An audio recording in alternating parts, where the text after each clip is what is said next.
राजेश जोशी की कविता की एक लाइन है कि अंधेरे में सबसे बड़ी दिक्कत यह थी कि वो किताबों को पढ़ना लगभग नामुमकिन कर देता था। वहीं भोपाल के मशहूर शायर फजल ताबिश ने लिखा है कि रेशा रेशा उधेड़ कर देखो, रोशनी कहां से काली है।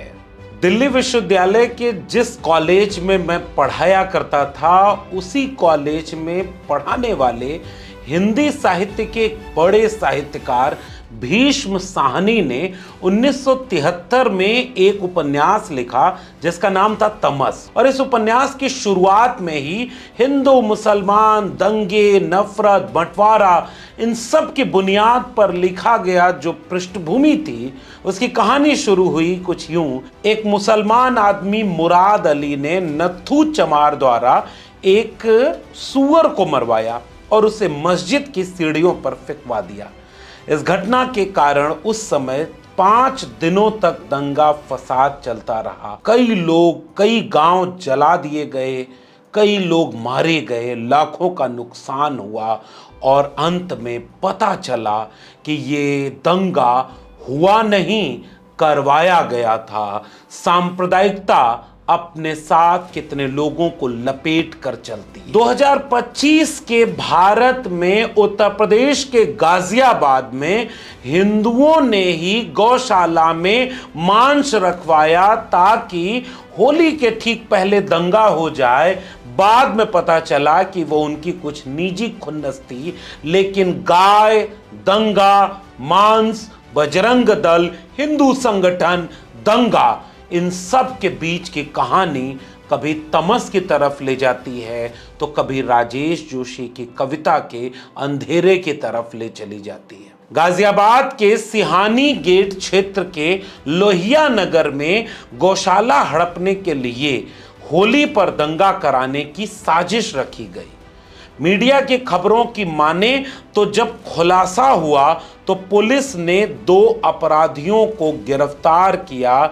डीसीपी सिटी राजेश कुमार ने बताया कि होली के पहले 12 मार्च को गोरक्षक दल के संरक्षक पवन तोमर ने सिहानी गेट पुलिस को लोहिया नगर स्थित शिवचंडी गौशाला में प्रतिबंधित पशु वध की सूचना दी थी।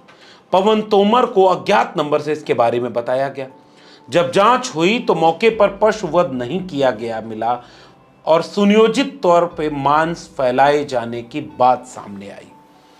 पुलिस ने इस मामले में योगेश चौधरी और शिवम को गिरफ्तार किया। बाद में मामला खुला तो बाप, बेटी और रिश्तेदार मिलकर के कुछ और कर रहे थे, लेकिन उन्हें यह आसान लगा कि दंगा करवा देते हैं। जो मामला बहुत दिन से उलझा है वो भी निपट जाएगा और हमारा काम भी बन जाएगा। पुलिस ने क्या कहा, सुनिए गौर से। ये 12 मार्च की घटना है। थाना सिहानी गेट के लोहिया नगर में एक गौशाला है, उसमें कुछ मांस के टुकड़े मिले थे। बाद में उसमें पुलिस को सूचना दी गई थी कि यहाँ पे गोकशी हुई है। जब प्रारंभिक छानबीन की गई तो पता लगा वहाँ पे जैसे उस मांस को कहीं से ले आके डाला गया हो और किसी को फंसाने की योजना हो, उद्देश्य हो। उसकी जब गहराई से जांच पड़ताल की गई तो उसमें पाया गया कि उसमें 2 गौशालाएं हैं जो अगल बगल में है, उनकी आपस में दुश्मनी चल रही है, झगड़ा चल रहा है। तो दूसरे गौशाला वाले ने षड्यंत्र के तहत 5 लोगों ने मिलकर इसमें बाजार से भैंस का मीट खरीदा और ले आके वहां फैला दिया ताकि इसमें फिर हंगामा होगा और इसके खिलाफ एफआईआर लिख जाएगी, कार्रवाई हो जाएगी और हमारा फिर धीरे से भाग जाएगा तो इस गौशाला पे हमारा कब्जा हो जाएगा। यानी पूरी कहानी अगर आप समझ पा रहे हो तो ठहर कर सोचिएगा। ये कोई छोटी मोटी घटना नहीं है, ये सामान्य बात नहीं है। एक बार और ऐसे हुआ था, जरा उसको भी जान लीजिए। आज से ठीक 1 महीने पहले का ही वाकया है। दक्षिण भारत के हैदराबाद में ठीक ऐसी ही कोई घटना सामने आई। हालांकि वहां किसी व्यक्ति ने मांस नहीं रखा, लेकिन मंदिर में मांस, उसके बाद हंगामा, उसके बाद दंगे जैसा माहौल। ये तो भला हो कि जांच में पता चला कि एक बिल्ली मांस का टुकड़ा पहुंचा गई थी। हैदराबाद के एक मंदिर के परिसर में मांस का वीडियो आया। वहां का विवादित नेता जो टी राजा सिंह, जिसका बयान इस देश में खुलेआम दिया जाता है, वो खुलेआम गालियां देता है, मुसलमानों के खिलाफ बोलता है, हिंदू राष्ट्र बनाने की बात करता है, और अभी भी वो बीजेपी समर्थक एक बहुत बड़ा हिंदूवादी नेता है जिसके तार नागपुर दंगे से भी जुड़ते हैं। उसने भी ट्वीट किया, उसने भी बताया कि देखिए, a deliberate act of provocation is unacceptable. मगर द इंडियन एक्सप्रेस की रिपोर्ट में बताया गया कि उस क्षेत्र में लगे 17 सीसीटीवी कैमरे से पता चला कि 11 फरवरी 2025 और 12 फरवरी 2025 के बीच उस पूरे मंदिर परिसर में कोई व्यक्ति गया ही नहीं। इसका मतलब पुलिस ने जांच में यह पाया कि बिल्ली ही मांस का कोई टुकड़ा कहीं से ले आकर के मंदिर परिसर में फेंक दी होगी। लेकिन गाजियाबाद का मामला ऐसा कतई नहीं है। वहां तो नफरत फैलाना आसान था, लेकिन फिर भी पुलिस की सक्रियता से नफरत नहीं फैली और पता चला कि जांच में आरोप सही नहीं पाया गया कि किसी गैर धर्म के लोगों ने हिंदुओं के मंदिर में मांस का टुकड़ा फेंका। लेकिन गाजियाबाद में क्या हुआ?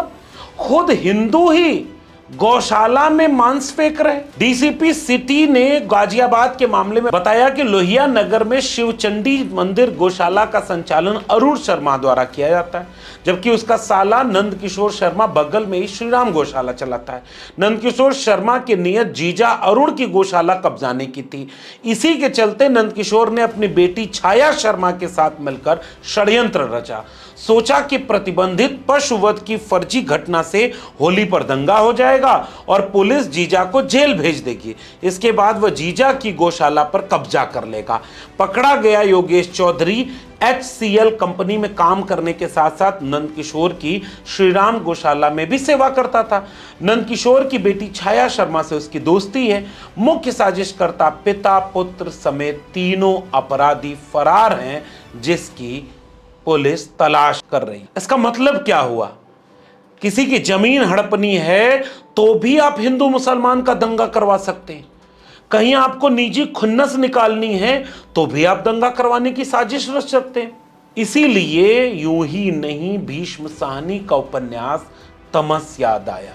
आज से दशकों पहले हिंदू मुसलमान के नाम पर नफरत फैलाना, दंगा कराना फिर भी मुश्किल था, मगर अब सोशल मीडिया के वक्त फेक न्यूज का सहारा लेकर इतिहास को गलत साबित करके कभी आप औरंगजेब की कब्र को खुदवा सकते हैं, ये कहते हुए कि वो कई कुंटल जनेऊ जब तक नहीं कटवा लेता था, उतने लोगों को मारकर तब तक सुबह का नाश्ता नहीं करता था।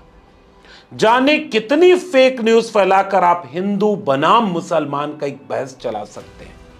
यह आसान है, लेकिन सोचना समाज के तौर पर यह है कि पुलिस दोनों मामलों में सजग थी तो बच गया। जहां पुलिस अगर सजग न हो या चूक कर जाए या कहीं उनकी तरफ शामिल हो जाए तो इस देश में दंगा कराना क्या इतना आसान हो गया? लेकिन सोचिएगा, इसी तरह का मामला साल 2022 में अयोध्या से सामने आया था।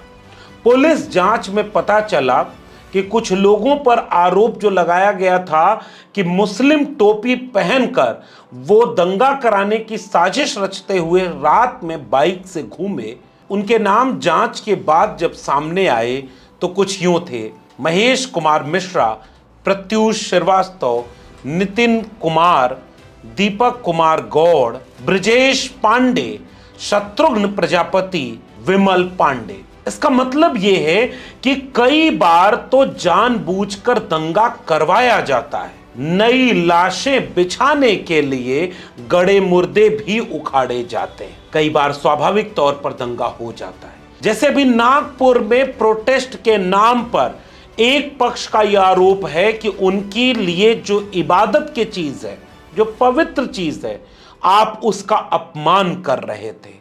वहीं दूसरा पक्ष भी अपने अपने तर्क देकर 300 साल पुराना बदला लेने को आजकल सारा काम छोड़कर काम पर लगा हुआ है। इसका अर्थ यह है कि अगर समाज जागरूक रहे, समाज सजग रहे, तो कोई अपना ही दंगा कराने में शामिल नजर आता है। इसलिए सजग रहें और किसी भी दंगाई भीड़ का हिस्सा न बने।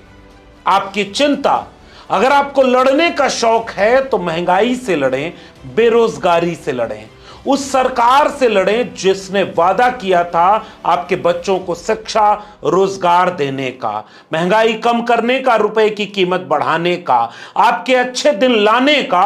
उन सरकारों से सवाल पूछें ताकि वो हिंदू मुसलमान दंगा नफरत की आग में आपको न ले जाएं। और दूसरी गुजारिश कि किसी भी मैसेज को, किसी भी व्हाट्सएप फॉरवर्ड को, किसी भी कहीं सुनी बात पर यकीन न करें। किताबों के पास जाएं, कलम हाथ में लें, पढ़ें, सोचें, विचार करें, तब किसी बात पर फैसला लें। वरना ये आग कल को आपके घर लगेगी तो बुझाने कौन आएगा। इसलिए सजग रहें, पढ़ें, पढ़ाएं, खुद भी बचें दंगों की आग से और अपने देश और समाज को बचाएं। क्योंकि आप जब सजग हो जाएंगे तो उसके बाद यही होगा कि खुद वही लोग दंगा कराएंगे जिनको दंगे की आग पर रोटी सेकनी है। ये दूसरा चरण होगा। अगर आप इन्हें भी रोक ले गए तो तीसरे चरण में आग बुझेगी और सुकून की एक दुनिया बनेगी। इसलिए जिम्मेदारी बतौर नागरिक आपकी ज्यादा है, हमारी ज्यादा है। इसलिए जब भी मौका मिलता है अपने चैनल पर इस तरह की बातें आपसे साझा करता हूं, इसे उम्मीद में कि आप इसको सकारात्मक ढंग से लेंगे, लोगों तक पहुंचाएंगे, हमें ताकत और हिम्मत देंगे ताकि हम ऐसे ही आपके लिए जो जरूरी है वो बातें आप तक ले आए। अगर ये वीडियो पसंद आई हो तो इसे लोगों तक जरूर पहुंचाइए। चैनल को सब्सक्राइब करना मत भूलिएगा, ज्वाइन के बटन दबाइए ताकि हमें हिम्मत और हौसला मिले। अगर इसे आप ट्विटर यानी एक्स या फेसबुक पर देख रहे हैं तो फॉलो करना मत भूलिए। फिर मिलेंगे किसी ऐसे ही जरूरी सवाल के साथ। तब तक के लिए बहुत बहुत धन्यवाद।